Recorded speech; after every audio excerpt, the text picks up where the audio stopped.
揸車睇路睇導航需要換鏡，打工仔睇中距離電腦，近距離玩手機都要換鏡，週末睇風景刷手機仲係要換鏡，成日窄窄大大真係好麻煩。單光鏡片就係得一個用途，瑞士寶漸進鏡片就係全能款，睇遠睇近睇中一副就搞掂晒。揸車睇路睇導航，遠近切換順暢，打工仔日日睇電腦刷手機即刻冇晒煩惱。近視加老花，一副瑞士寶眼鏡輕鬆應付所有場景，唔使孭住幾副眼鏡咁累贅，都唔使煩成日窄窄大大嘅麻煩。瑞士寶漸進鏡片令生活少啲折騰，多啲省心又順暢。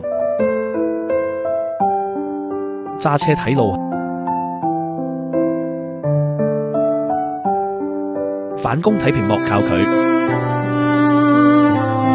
公園賞風景都係佢，遠中近所有場景全包晒，一鏡搞掂唔使換，簡直就係45歲以上街坊嘅生活全能幫手。你平時換眼鏡遇到過邊啲麻煩呀？你評論區傾下偈啦。